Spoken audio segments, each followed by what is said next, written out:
Grande amigo lá de Franca, né? E ele vai falar sobre a evolução do pensamento científico e o método de Kardec. E para coordenar a mesa, o Marco Milano. Marco, então você aqui, lembrando do currículo.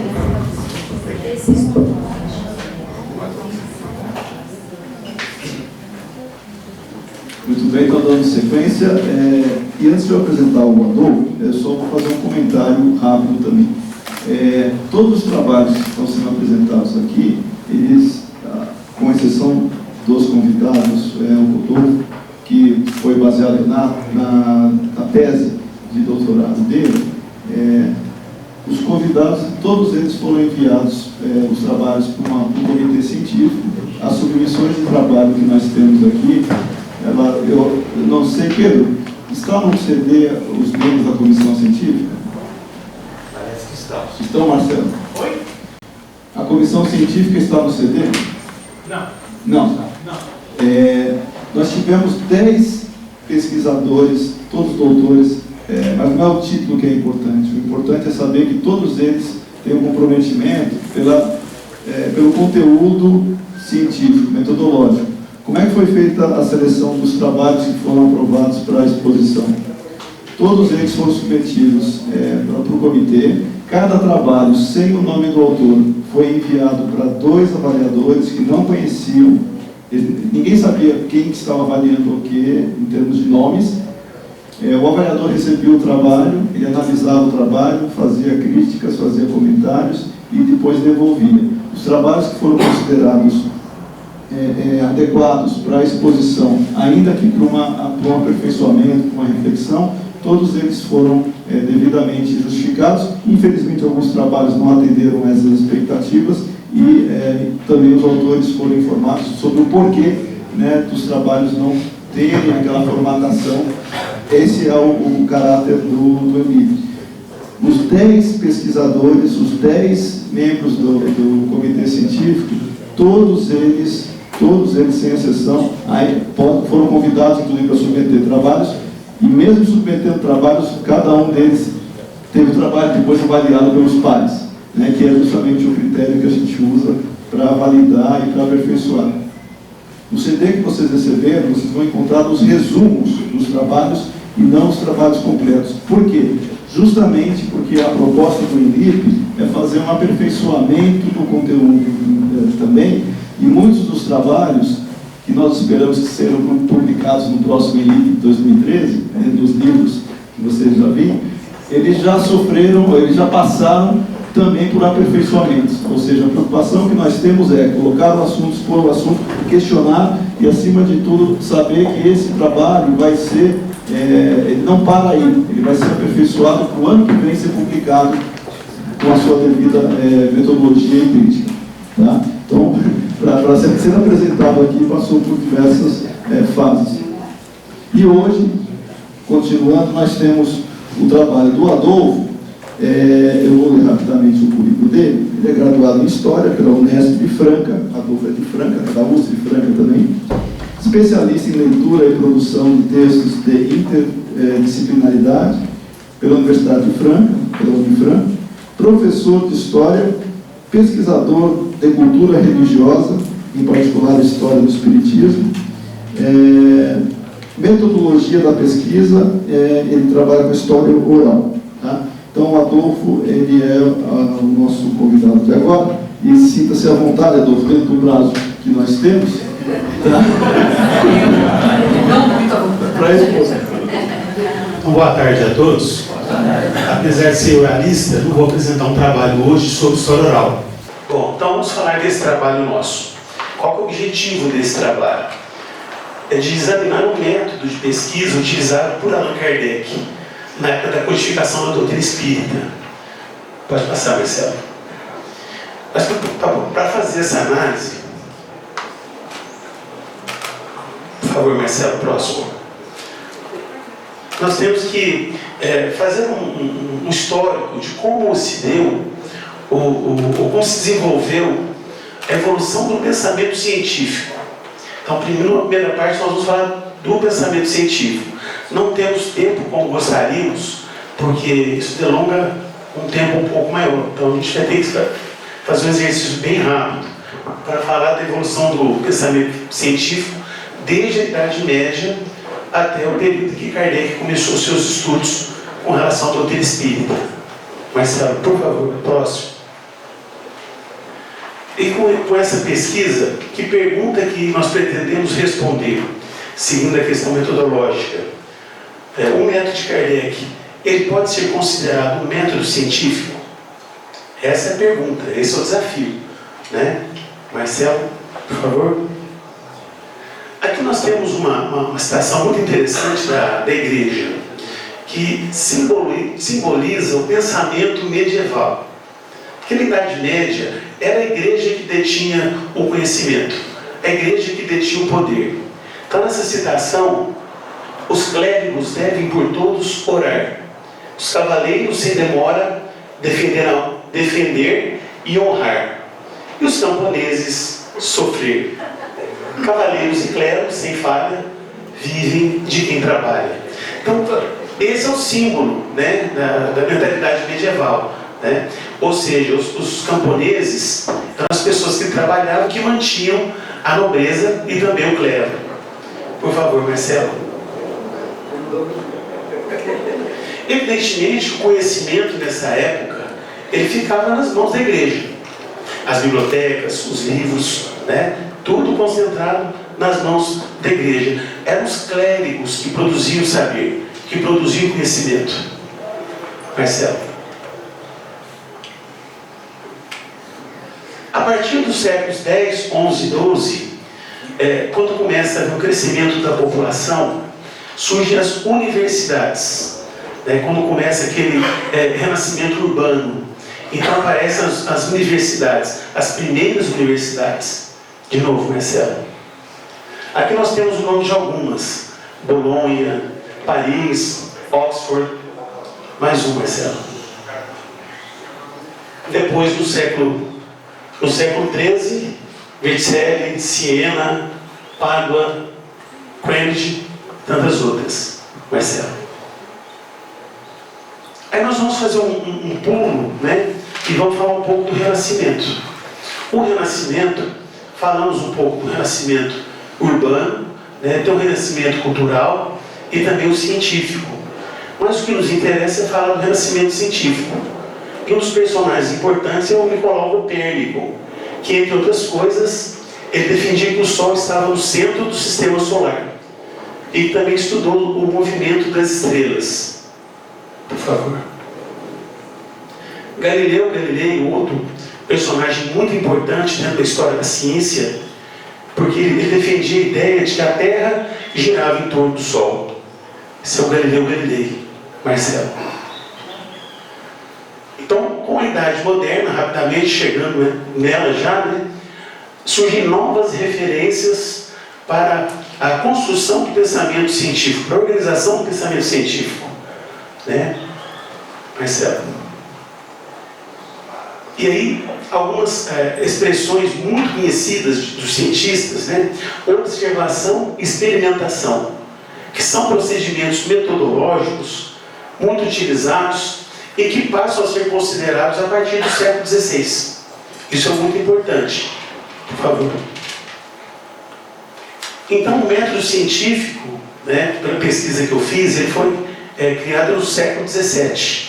É nesse período que surge o método científico, numa tentativa de organizar o pensamento para chegar ao meio mais adequado de controlar a natureza. Marcelo. Então, a ciência, no início, ela está ligada mais com as questões naturais, são as ciências naturais. E a ciência, nos modos que conhecemos nos dias de hoje, ela é relativamente nova, é recente. Foi somente na Idade Moderna que ela adquiriu o caráter científico que existe até os dias de hoje. Então, a Revolução Científica, ela ocorreu nos séculos XVI e XVII, com Copérnico, com Bacon, e o método experimental, Galileu, Descartes. Então é importante a gente falar de novo do método experimental. Mais um, Marcelo. Século XVIII. Aí nós vamos encontrar os iluministas. E de novo, trazendo toda uma luta no sentido de fazer com que o pensamento científico pudesse vigorar ao invés do pensamento religioso. Porque o pensamento religioso dizia basicamente o seguinte: olha, está chovendo hoje, é porque é vontade de Deus, ou é o castigo de Deus, ocorreu um terremoto, é Deus, é vontade de Deus. E o pensamento científico não é assim. Ele busca uma explicação racional. Marcelo. René Descartes. Esse é o pai do racionalismo moderno. Né? A frase célebre dele, penso, logo existo, criou o cartesianismo, um modelo de conhecimento inspirado na matemática e que levava o homem à busca da verdade. Para ele, a verdade poderia ser alcançada através da dúvida e da reflexão. Então já não é que o pensamento religioso, o pensamento científico se estruturando. Marcelo. Depois Isaac Newton, elaborando leis naturais. Segundo ele, o mundo material regiria, e de acordo com as suas descobertas, haveria um tipo de explicação dos fenômenos naturais independente das explicações religiosas. Então isso tudo para mostrar a ruptura do pensamento religioso com o pensamento científico. Mais um, Marcelo. De novo, dúvida, experimento, observação, isso tudo vai sendo fortalecido no pensamento do homem. Por favor, Marcelo. E o século XIX é considerado o século da ciência, o século mais importante, onde várias ciências se desenvolveram, se constituíram, inclusive os próprios enciclopedistas construindo escolas, museus, deram uma contribuição muito grande para o avanço da ciência. E aí surgem as chamadas sociedades científicas. Augusto Comte com o positivismo, o Marx e Engels com o materialismo dialético, Darwin com a teoria da evolução das espécies. E aí a ciência passa a explicar os fenômenos sociais, biológicos, antropológicos, físicos, naturais, etc. Marcelo. E o método científico? A ciência, como nós já falamos, ela nasce no século XVII, século XVI, XVII, e ela se firma mesmo nos séculos XVIII e XIX, principalmente no século XIX. Mais um, Marcelo. E aí surge um modelo global de racionalidade científica. E esse modelo vai se afirmar progressivamente em contraposição ao senso comum. Mais um, Marcelo. Toda pesquisa científica, ela se inicia com algum tipo de problema ou indagação. Por exemplo, se jogarmos um copo de vidro para o alto, com força, certamente quando ele cair, ele vai quebrar. Isso é senso comum. Eu pego o copo, jogo, ele quebra. Isso é senso comum. Agora, o conhecimento científico é um pouco mais aprofundado. Marcelo. Então, o método científico é a combinação basicamente de 3 operações: observação, experimentação, raciocínio. A observação, primeiro passo, depois vem as experiências, repetidas experiências, para se isolar do fenômeno estudado. Marcelo. E a partir da análise das observações, tenta-se levantar uma hipótese que explica o fenômeno. Pode passar para frente, Marcelo. O surgimento da ciência trouxe a preocupação da criação de um método no qual os pesquisadores pudessem realizar suas pesquisas e obter conclusões. Mais um. Aqui, para testar a sua hipótese, o pesquisador faz observações e experimentos. E ele tem que seguir um método. As etapas de um método, de um modo geral: formular a hipótese, construir experiências, observar o fenômeno. Nós estamos até repetindo um pouco isso. Mais um pouco, Marcelo. E aí, aqui tem uma experiência muito interessante de um pesquisador, o Francesco, aí eu não sei a pronúncia, Reg, que ele faz um estudo com os vermes. Próximo, Marcelo, por favor. O estudo que ele faz é o seguinte: como que os vermes surgiram na carne? Essa é a pergunta que ele faz. Será que eles se originam mesmo da própria carne, como muitos acreditam? Então, nesse caso, ele estava levantando um problema, né, esse pesquisador. E esses vermes não devem se originar da carne em decomposição, e sim de outros seres vivos. Aí, nesse momento, ele estava fazendo o quê? Estava levantando uma hipótese, porque ele não sabia o resultado, né? E nessa hora ele vai fazer o quê? Ele vai fazer experimentos. Próximo, Marcelo. Então ele vai fazer experimentos. Que experimentos que ele faz? Ele pega uma experiência usando frascos abertos e fechados, onde colocou a carne em decomposição. E daí ele tirou uma conclusão, que confirmou sua hipótese. Os vermes não se originavam da carne em decomposição, e sim de moscas pré-existentes. Então isso aqui é um trabalho científico. Tinha uma pergunta, ele especulou sobre, né? Fez uma hipótese, depois ele testou, fez o experimento várias vezes, o mesmo experimento, e chegou a uma conclusão. Mais uma, Marcelo, por favor. 5 minutos, meu pai do céu. Mais uma aí também. O Galileu, né, que é considerado o criador do método experimental. Mais uma, Marcelo. Aqui, Marconi Lakatos falando dos tipos, dos métodos de pesquisa, né? Método indutivo, dedutivo, hipotético-dedutivo, dialético. Mais um, Marcelo. Isso, em condições normais, a gente vai explicando cada um deles, mas infelizmente, só uma pincelada mesmo. E no campo das ciências sociais, desenvolveu-se uma concepção da construção do conhecimento fundada em positivismo, que é a teoria lá do Augusto Comte. Os positivistas creem que o conhecimento se explica por si mesmo. Mais um. E aí nós chegamos a Allan Kardec, onde eu queria, com 5 minutos. Desde o início da história da ciência, lá no século XVII, até a publicação do Livro dos Espíritos, foram criadas as bases sobre as quais os conhecimentos espíritas se apoiaram.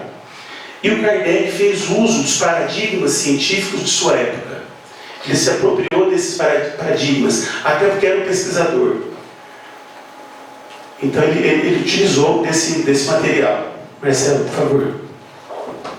Ao pesquisar o fenômeno espírita, Kardec buscou compreender a origem e o desenvolvimento da vida em quase todos os seus aspectos, antes de aceitar o fenômeno que ele queria observá-lo.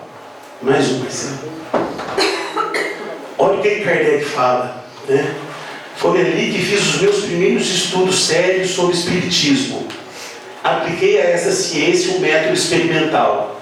Observava atentamente, comparava e deduzia as consequências. E no finalzinho ele fala: foi assim que procedi sempre em meus trabalhos, desde os 15 anos.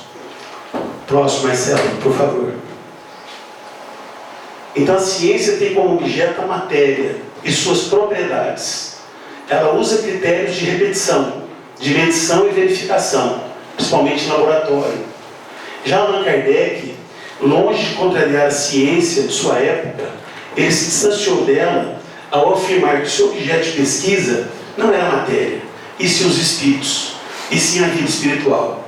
Então isso representa uma quebra de paradigma, os estudos de Kardec. Marcelo, por favor.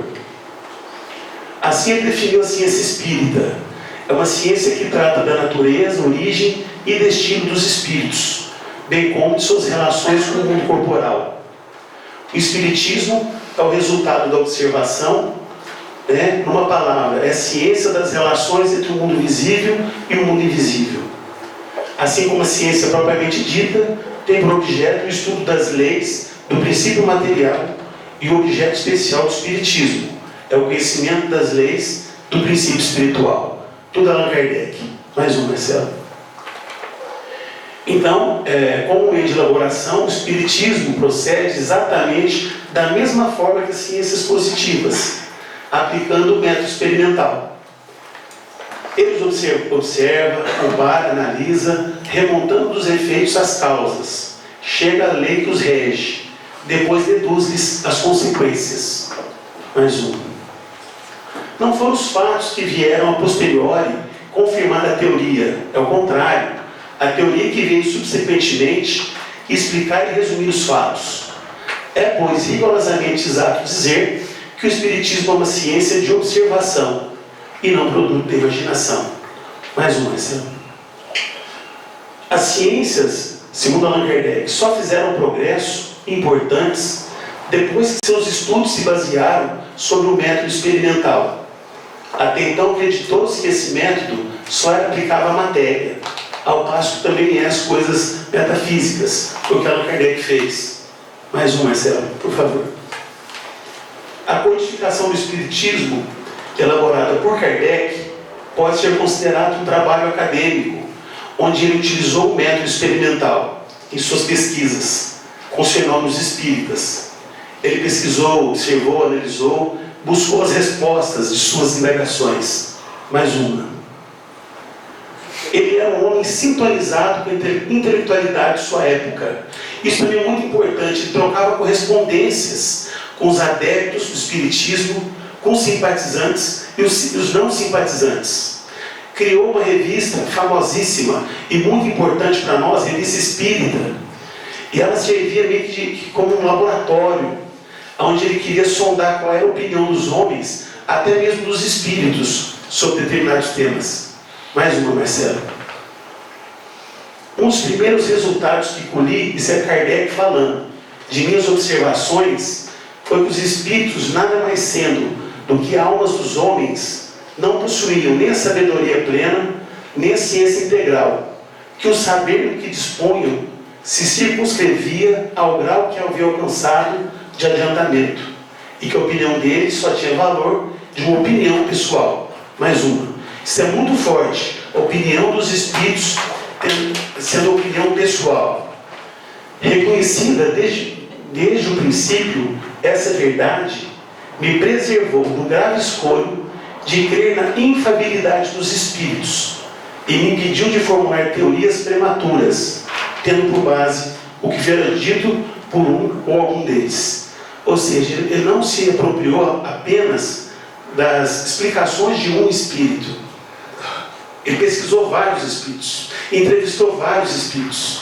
Isso é trabalho científico. Mais um, Marcelo.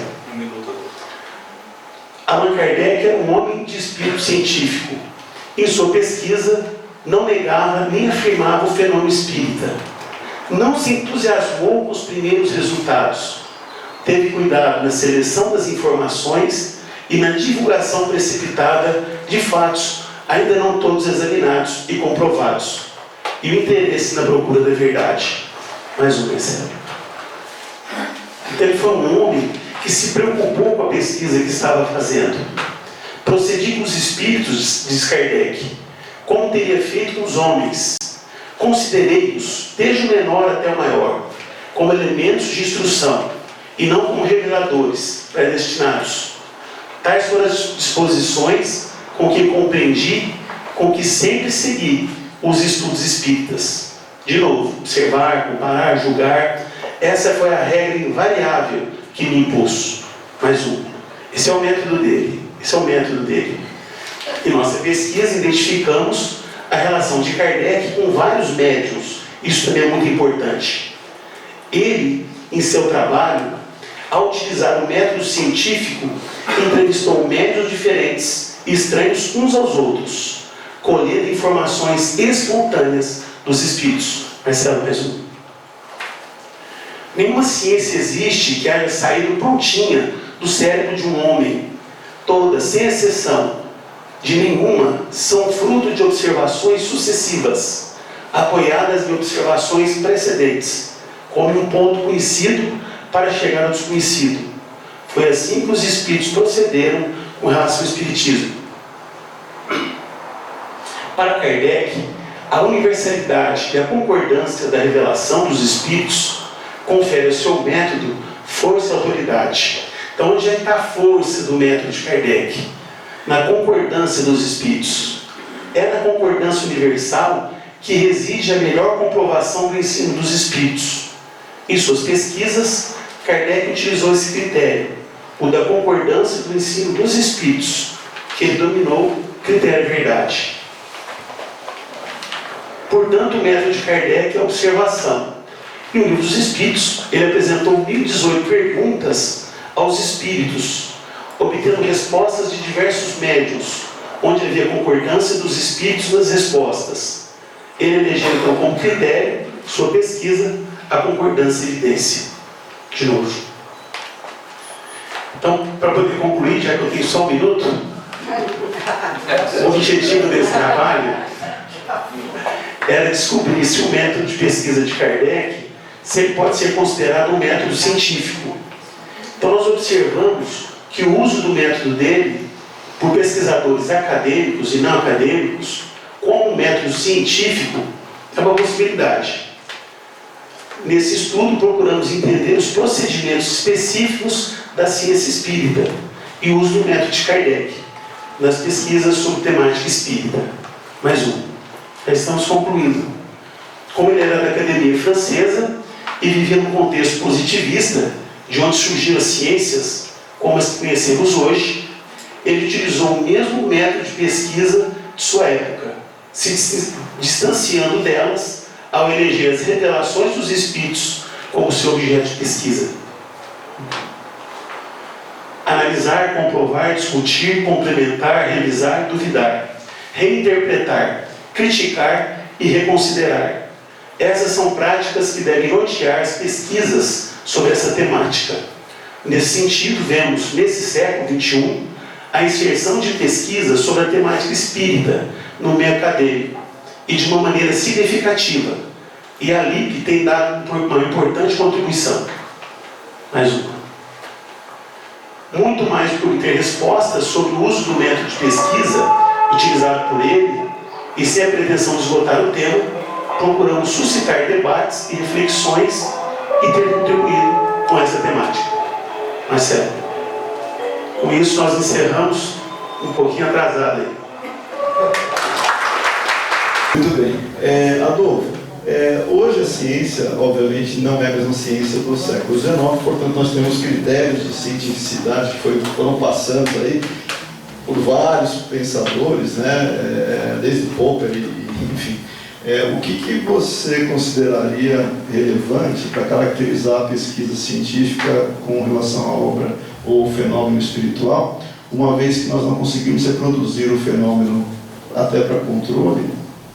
E se nós fôssemos aplicar o mesmo critério de Kardec, nós teríamos que igualmente obter resultados semelhantes em diferentes experimentos, né? Como você acha que os critérios hoje de cientificidade poderiam classificar efetivamente a pesquisa de Kardec como científica? Agora, eu penso que o que falta no nosso movimento, inclusive, é esse caráter científico, esse caráter de pesquisa. Porque uma coisa que ficou muito forte na pesquisa do trabalho de Kardec é que ele considerava verdadeiro aquilo onde havia concordância no ensino dos espíritos. E é interessante na apresentação da apometria, quando foi colocado assim, que na dúvida, né, você tem que esperar, você tem que ficar de quarentena, né, porque é isso que Kardec fez na Revista Espírita. Muitos textos publicados na revista é opinião de espíritos. Não havia concordância dos espíritos em muitos textos publicados na revista. Eu penso que nós, em nossas pesquisas, em nossos estudos, nós temos que invocar mais os espíritos, questionar mais os espíritos, né? Entrevistar mais os espíritos. E eu acho que o movimento espírita, de modo geral, ele é muito passivo. Ele aceita muito, né, a opinião dos espíritos, o ensinamento dos espíritos. E esse caráter científico de Kardec, eu acho que ele tem que ser aplicado. Eu não sei dizer qual o método específico nos dias de hoje, porque eu não pesquisei a ciência a partir do século XIX. Fiz uma pesquisa até a época de Kardec. Então eu fico mais à vontade para falar utilizando a metodologia dele, que é o que eu pesquisei. Não fico com muita vontade para falar nos dias de hoje. Mas falando especificamente na metodologia que ele utilizou, se o movimento espírita utilizar a mesma metodologia, ainda que ultrapassada, vai ser um grande avanço. Vai ser um grande avanço. Está faltando pesquisa nas casas espíritas. Essa é a minha opinião. Muito bem, tem uma pergunta lá. Eu não sei se vai gravar, mas pode falar alto, por favor. Primeiro eu queria parabenizar, é um tema que me interessa muito, né, o método de pesquisa do Kardec. Eu acho que precisa realmente debater mais isso no início, a gente aprender mais com isso. Tem dois comentários. Quando o próprio Kardec fala de ciência positiva, que ele usou uma ciência positiva, eu acho que ele tem que ter um pouco de cuidado, porque não quer dizer que ele usou uma ciência positivista. Ele usava muitas vezes tem ciência positiva como ciência experimental, ciência empírica, baseada em fatos, e não em especulação. Ele queria não deixar claro que o Espiritismo é uma ciência baseada em fatos e não em especulação metafísica, para separar das religiões convencionais. Acho que essa é uma questão importante. E a outra, que eu acho que é mais delicada e mais difícil, é efetivamente o que é o método Kardec, né? Quando a gente trabalha com história de ciência, a gente sabe que uma coisa é o que o cientista fez, outra coisa é a reconstrução racional que ele mesmo faz do que ele fez. O Einstein mesmo diz, se você quer saber o que o cientista fez de verdade, não veja o que ele falou, mas estude o que ele fez efetivamente. E o próprio Kardec, em alguns momentos, ele dá versões um pouco diferentes do método dele. Quando a gente vê a introdução do Livro dos Espíritos, ele coloca uma versão muito passiva dele. Eu fiz perguntas, o Espírito respondeu e acabou. Ele coloca meio dessa forma. Em outros momentos, como no Evangelho, ele fala da universalidade e tal. Depois, em outros momentos, ele bota outros critérios ainda. Mas, por exemplo, quando ele fala na teoria da incrustação da Terra, na Revista Espírita, de 60 e poucos, que me lembro o ano exato, ele fala da teoria da reencarnação. Ele fala que ele aceitou, não porque o Espírito falou. Ele fala que quando o Espírito fala, ele considera a teoria como qualquer outra. Ele pegou basicamente as implicações filosóficas e os dados empíricos que suportavam essa teoria. Por isso ele aceitou. Então, ou seja, eu estou só provocando isso, porque eu acho que é muito interessante. Para isso, da revista Espírita é crucial. Ou seja, ler a revista e ver as entrelinhas, o que ele está produzindo e fazendo, qual o método que sai dali. Eu acho que esse é um desafio que está para nós, espíritas, né? Porque o espírita, a gente sabe, é um grande desconhecido do meio espírita. E eu queria parabenizar também o interesse pelo tema. A gente tem que debater realmente mais isso. Mas realmente, eu acho que é um momento um toque para muito debate ainda, né? Eu não sei se talvez na minha fala, com a pressa, querendo dar conta do tema, mas talvez não tenha ficado claro, que Allan Kardec, em suas pesquisas, e ele fala isso de maneira muito clara, que ele não aceitava essa opinião de um espírito. Então, ele pesquisou a exaustão. E essa parte da pesquisa de Kardec, isso ainda está muito guardado. Nós ainda temos que extrair isso, nós temos que buscar. Ele guardou, ele teve um cuidado tão grande, que ao certo, nem o nome dos médios que trabalharam com Kardec, nós sabemos. Conhecemos alguns nomes de médios, evidentemente. Mas ele trabalhou com uma gama muito grande de médios. E, inclusive, o material de pesquisa das comunicações, nós ainda não sabemos. As várias entrevistas que ele fez, todo o material levantado, todo o material colhido, isso ainda está muito guardado, ou se perdeu.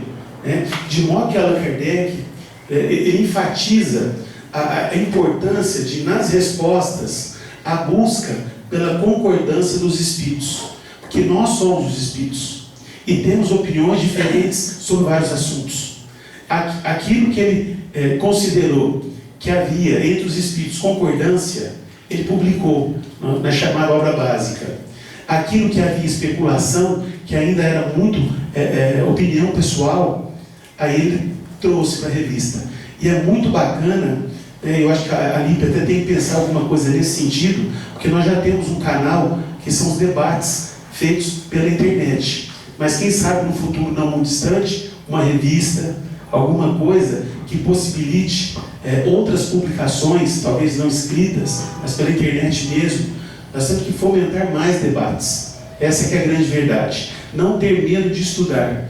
Nesse sentido, a LIP é um espaço privilegiado, porque determinados temas que tratamos aqui, nós não conseguimos tratar dentro do centro espírita.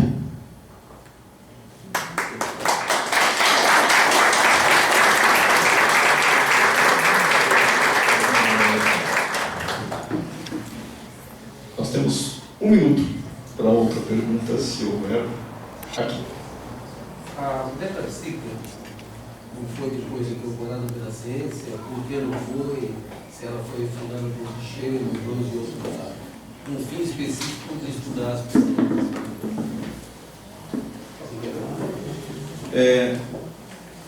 Vou repetir. Ela está no internacional da metafísica. Isso. Vladimir, né? Vladimir está perguntando se a metapsíquica foi incorporada pelas ciências de forma geral. Ou mesmo quando foi do tratado, quando foi criado. Essa palavra meta, se a gente decompor ela, metapsíquica, né? O meta, olhar para si mesmo, enfim. Nós temos uma característica diferente quando a gente tenta incorporar alguns conceitos, porque dentro da ciência, as pessoas, a maioria acha que é uma coisa uniforme. E não é uniforme. Nós temos pesquisadores com esta ou aquela visão dentro da mesma ciência, e você só consegue considerar algo válido quando você coloca isso para a validação do grupo, para você trocar ideias, para você efetivamente debater. Não é o nome, é o conceito. Tá? Dentro das ciências duras, por exemplo, tem dificuldade de aceitar alguns conceitos de outras ciências, ditas sociais, por exemplo, porque não considera isso ciência, dentro dessa vertente. Eu não chamaria de uma maneira simplista se isso foi ou não adotado, eu chamaria que há pesquisadores com uma propensão maior a trabalhar alguns assuntos do que outros que chamariam isso de fora da ciência. Jade? A única instituição que eu conheço de metapsíquica hoje funcionando é o Instituto Metapsíquico Internacional, que foi fundado pelo Jean Meyer, que era espírita, que funciona na França, mas à medida em que a gente vai lendo a evolução dos trabalhos deles, eles foram mudando a linha de trabalhos que eles faziam. No início do século passado, do século XX, eles pesquisavam médios. Eles começaram a pesquisar outros temas mais em voga, próprios da pesquisa parapsicológica, de uma forma geral. Isso. O Alexander está aqui, que é do board da American Society Psychological Association. E depois, se pode me tiver interesse, ele pode falar desse. Alexandre, algum comentário específico nesse ponto? E só um detalhe sobre a história, nesse livro que a gente acabou de receber, tem um artigo meu sobre parapsicologia e espiritismo, Fronteiras e Limites, que fala dessa evolução. Tá. O livrinho está na pasta. Alexandre. Eu acho que a metapsíquica é a versão francesa da pesquisa psíquica inglesa, e que virou parapsicologia depois, é mais ou menos, né? Vários nomes. Na realidade, sem dúvida, quer dizer, não entrou no mainstream acadêmico, quer dizer, não é uma abordagem que ficou consagrada, que foi aceita pelo grosso da comunidade acadêmica. Sempre houve, ainda há pensadores trabalhando com esse tipo de fenômeno, mas tem até havido maior abertura atualmente para começar a se estudar isso, mas a minha resposta seria que não, que não vingou, durante aquele período até hoje ainda não vingou essa proposta. É quase igual quando o Hagen começou com a parapsicologia e depois foi, enfim. Muito bom, mais uma vez agradecemos ao Adolfo pela oportunidade de estarmos aqui.